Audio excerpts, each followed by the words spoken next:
Assalamualaikum warahmatullahi wabarakatuh. Kami dari kelompok 3 yang beranggotakan Agus Ismail, Abdul Jabar, dan juga Opik Ali Rohman akan mempresentasikan atau menjelaskan materi tentang model pembelajaran nested. Yang pertama, kami akan memaparkan materi tentang pengertian model pembelajaran nested atau bisa disebut juga sarang atau kumpulan. Model nested adalah model pembelajaran terpadu yang target utamanya adalah materi pembelajaran yang dikaitkan dengan keterampilan berpikir dan keterampilan mengorganisasi. Artinya memadukan aspek kognitif, afektif, dan psikomotorik serta memadukan keterampilan proses, sikap, dan komunikasi. Materi yang kedua adalah tentang karakteristik pembelajaran model nested.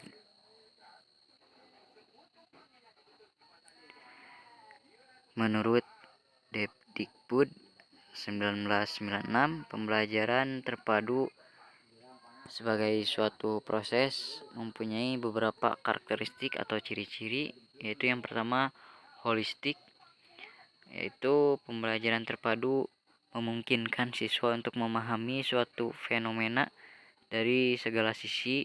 Pada gilirannya nanti, hal ini akan membuat siswa menjadi lebih aktif dan bijaksana di dalam menyikapi atau menghadapi kejadian yang ada di depan mereka. Yang kedua ada bermakna, pengajian suatu fenomena dari berbagai macam aspek seperti yang dijelaskan di atas memungkinkan terbentuknya semacam jalinan antar konsep-konsep yang berhubungan yang disebut skema. Dan selanjutnya ada otentik, pembelajaran terpadu yang memungkinkan siswa memahami secara langsung prinsip dan konsep yang ingin dipelajarinya melalui kegiatan belajar secara langsung. Mereka memahami dari hasil pembelajarannya sendiri, bukan sekedar pemberitahuan guru. Informasi dan pengetahuan yang diperoleh sifatnya menjadi lebih otentik. Dan yang terakhir ada aktif, pembelajaran terpadu menekankan keaktifan siswa dalam pembelajaran baik secara fisik, mental, intelektual maupun emosional guna mencapainya hasil belajar yang optimal dengan mempertimbangkan hasrat, minat, dan kemampuan siswa sehingga mereka termotivasi untuk terus-menerus belajar. Di materi selanjutnya yaitu tentang langkah-langkah model pembelajaran nested. 1. Tahapan perencanaan, itu menentukan jenis mata pelajaran dan jenis keterampilan yang dipadukan.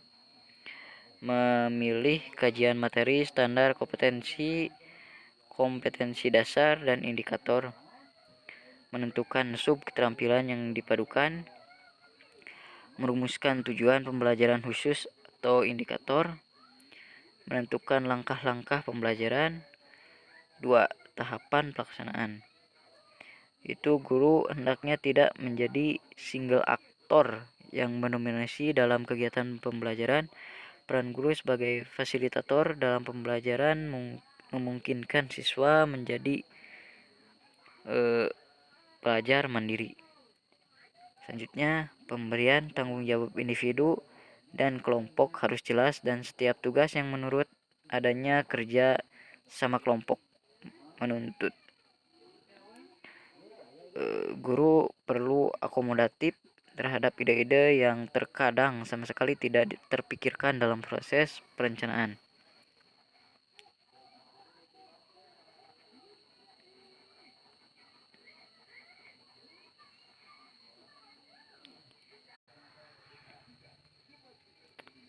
Untuk materi selanjutnya yaitu tentang kelebihan model pembelajaran nested. Yang pertama, guru dapat memadukan beberapa keterampilan sekaligus dalam pembelajaran satu mata pelajaran. Pembelajaran semakin berkembang dan diperkaya dengan menjaring dan mengumpulkan sejumlah tujuan dalam pengalaman belajar siswa.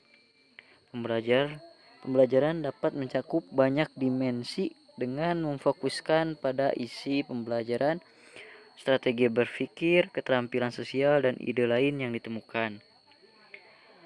Memberikan perhatian pada berbagai bidang penting dalam satu saat sehingga tidak memerlukan penambahan satu waktu sehingga guru dapat memadukan kurikulum secara luas.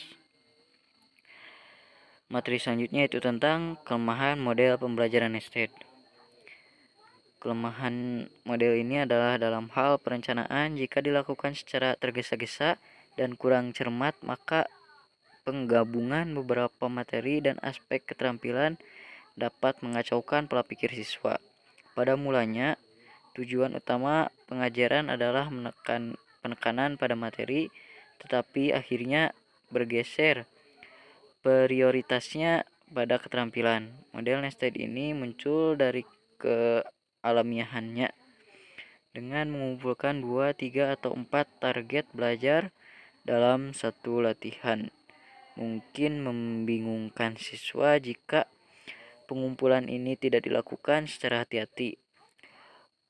Prioritas konseptual dari latihan mungkin menjadi tidak jelas karena siswa diarahkan untuk melakukan banyak tugas belajar pada waktu yang bersamaan.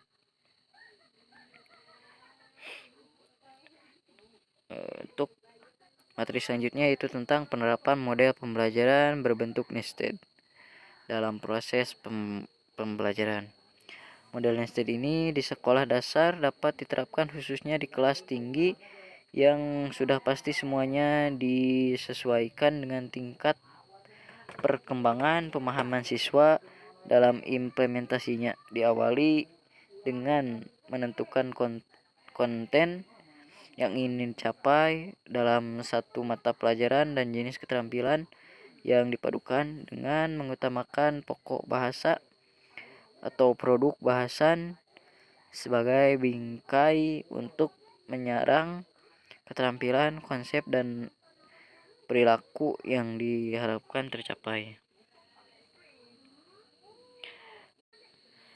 Sekian materi yang kelompok kami dapat sampaikan. Mohon maaf jika ada kekurangan atau kesalahan dalam pengetikan. Wassalamualaikum warahmatullahi wabarakatuh. Terima kasih.